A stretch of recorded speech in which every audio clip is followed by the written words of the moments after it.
boys and girls. It's Mrs. Troyer here, and I'm going to read a really good book by one of my favorite authors.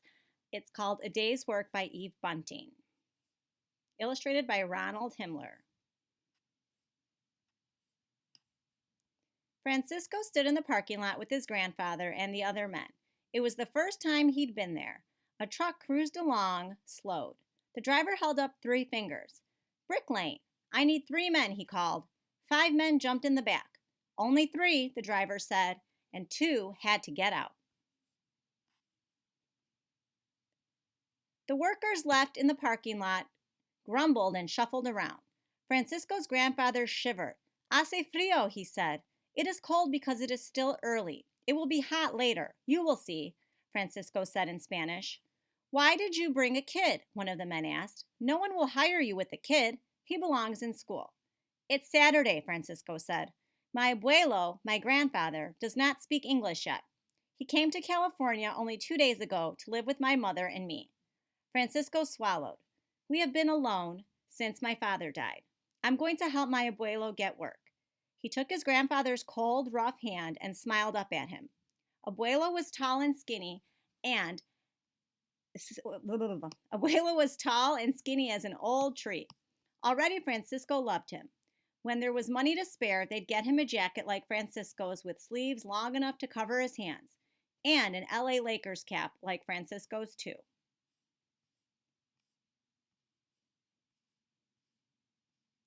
A van was coming.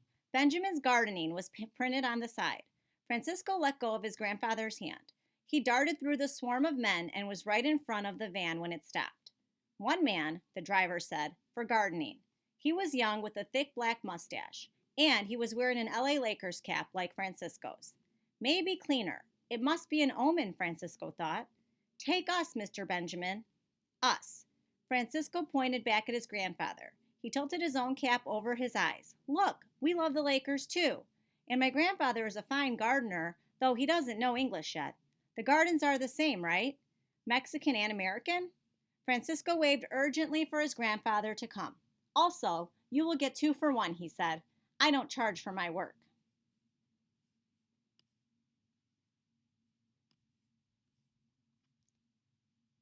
The man grinned. "Okay, I'm convinced. But I'm not Mr. Benjamin. Call me Ben." He motioned to Francisco. "You and your grandfather jump in back. $60 for the day." Francisco nodded. His breath was coming fast. That much for a day's work? Mama would be so happy. Her job didn't pay much. There'd be extra food tonight, maybe chorizos. He pulled open the back door, threw in the bag of lunch Mama had packed, and hurried his grandfather into the van ahead of him. A big, tough guy tried to get in, too. Francisco pushed him back. He was tough. He was a worker. "It is gardening," he told Abuelo as the van pulled away.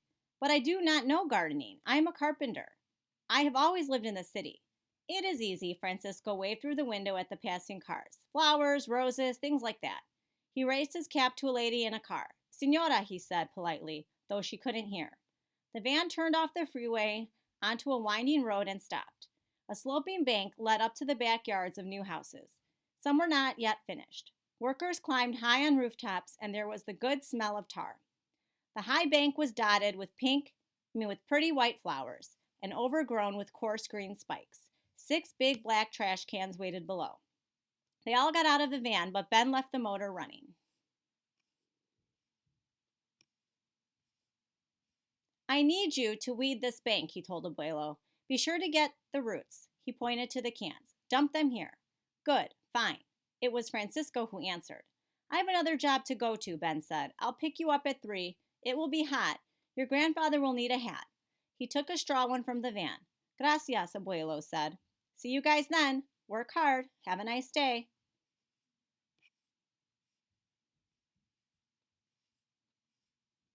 "What did he say?" Abuelo asked as the van drove off. "He said to have a nice day. It is what everyone says up here." "Your English is very good, my grandson," Abuelo said. Francisco nodded and smiled. He climbed the bank and hung his jacket on a railing. "Now," he said, "I will show you." He pulled up one of the spiky clumps and shook the dirt from its roots. "These are weeds. Do not touch the flowers." His grandfather smiled. "Bueno." Francisco could see his strong white teeth all the way to the back.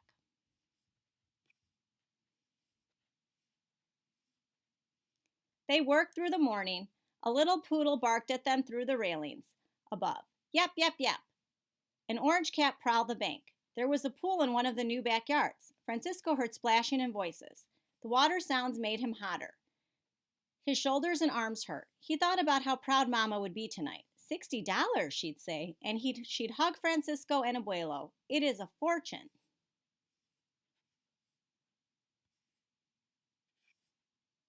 At lunchtime, he and Abuelo ate the tortillas and tomatoes and drank the bottle of water she had packed. In another hour, they were finished.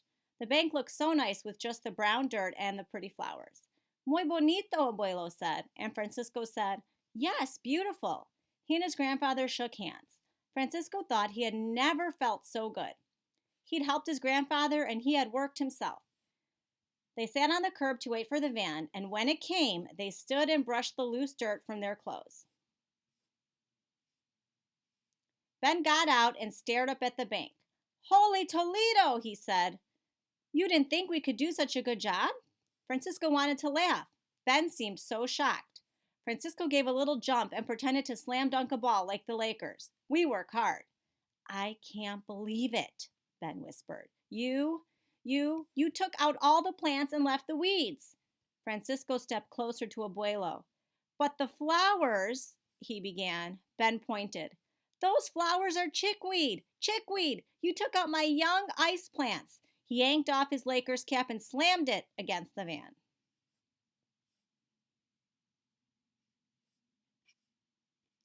What is it? Did we do something wrong? Abuelo whispered in Spanish to Francisco. Ben's mustache quivered with anger.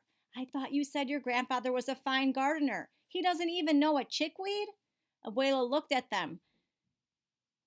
from one of them to the other. Tell me what is happening, Francisco, he said. We left the weeds. We took out the plants, Francisco said softly in Spanish. It was hard to look at his grandfather as he spoke. He thought we knew about gardening, Abuelo said. His Spanish was fast and angry. You lied to him, isn't that so?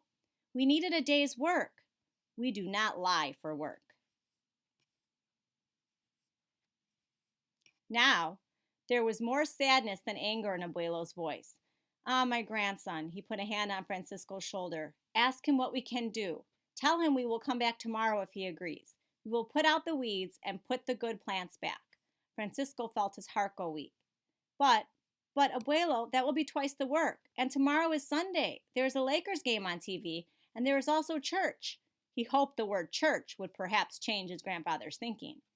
We will miss them both then, his grandfather said. It is the price of a lie.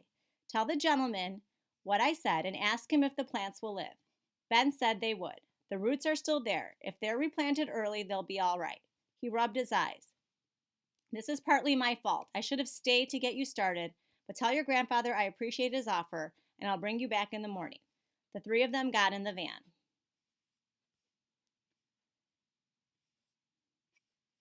Francisco sat by the window, huddled in silence. He didn't wave to passing cars. He didn't raise his cap. He'd helped his grandfather find work, but in the end, the lie had spoiled the day. His throat burned with tears. The parking lot was empty. The trash can overflowed with used paper cups and sandwich wrappings. Ben let them out. Look, he said, if you need money, I'll give you half now. He began to pull his wallet from his pocket, but Abuelo held up his hand. Tell him we take the pay tomorrow when we finish. Francisco's grandfather and Ben looked at each other, and words seemed to pass between them, though there were no words. Ben slid his wallet back into his pocket. Francisco sighed. The lie had taken the chorizos too. Tomorrow then, 6 a.m., Ben said, and tell your grandfather I can always use a good man for more than just one day's work. Francisco gave a hop of excitement. More than just a day's work? Ben was still speaking. The important things your grandfather knows already, and I can teach him gardening.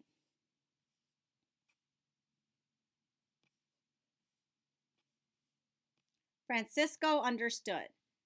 Francisco nodded. He understood. He would tell his grandfather, and he would tell him something else. He, Francisco, had begun to learn the important things too.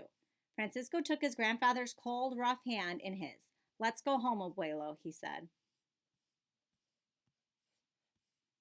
The end. So I hope you liked this book. If you did, I think that you would really like a lot of other books by Eve Bunting. Like I said, she is one of my favorite children's authors, and she has a lot of good books. So have a great day, and hope to see you guys all soon.